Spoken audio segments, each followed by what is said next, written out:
Piano-Play-It.com.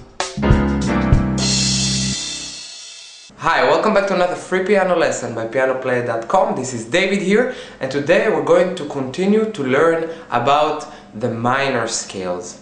In the previous piano lesson, I showed you how to form the minor scale on piano. I showed you that you can create a minor scale by taking a major scale and starting playing the same major scale only from the 6th degree in order to play the minor scale. Then, when we looked at the formula of the minor scale, we checked out the 7th note. The 7th note in the major scale is considered to be the leading tone. Why? Because it leads to the tonic, to the root note of the scale, to the first note in the scale, the note which the scale is named after, in half a tone. But what happens in the minor scale? We have a whole tone going from the 7th note to the tonic, and that brings a problem because we don't have the half note, the semitone that is necessary to create the drama, the tension, the dominant feeling towards the tonic. So today we're going to find out that musicians and composers have changed the major scale a bit in order to give the 7th note a feeling of a leading tone. And that is what we call the harmonic minor scale. So let's see how we do it on the piano, okay?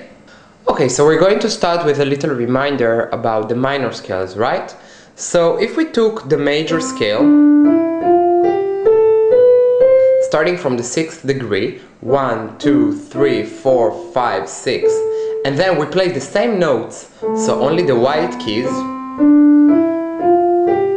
we got the A minor scale, which is the parallel scale for the C major scale. Why? Because it has the same notes, only starting from a different degree. Now I'd like to take another scale to demonstrate that it works with all scales. So now I'd like to take the G major scale. Search for the 6th degree. 1, 2, 3, 4, 5, 6. Okay.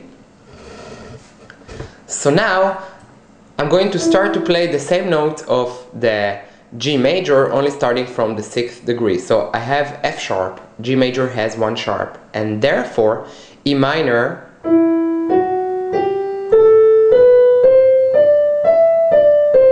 has also 1 sharp. Okay, so that's the repetition about the previous piano lesson. Now let's continue with E minor. So this is the 7th note of E minor, and we know that the leading tone in a major scale should have a semitone towards the E. So what did composers? They took the natural minor scale, only they played it by raising the 7th tone in half, a tone up. And then what happened? They created a semitone towards the root note of the scale. So the harmonic minor scale goes like this. It's basically the same scale, only after going to the 6th degree of the minor scale, you go to D sharp and then to E.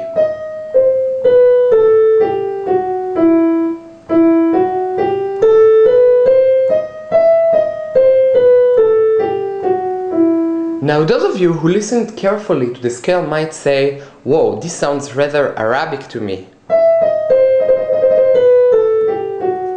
Okay, and that's right, and that's also a nice sound, only what happens in the Western society back then in those times, having 1.5 tone, one and a half tone between 2 scale degrees was rather odd and actually undone. Why?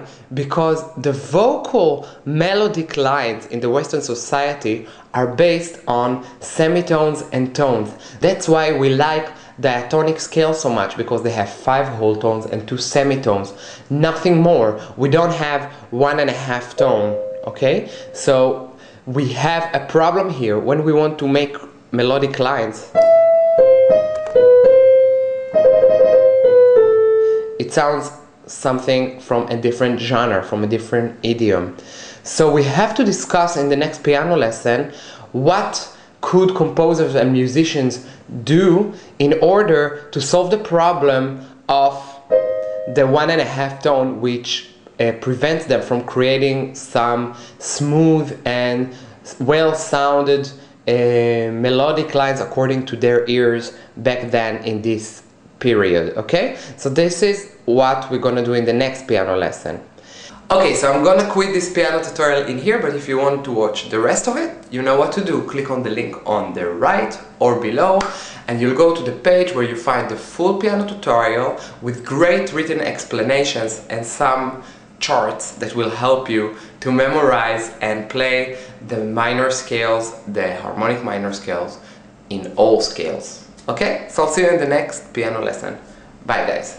Piano-Play-It.com. Piano-Play-It.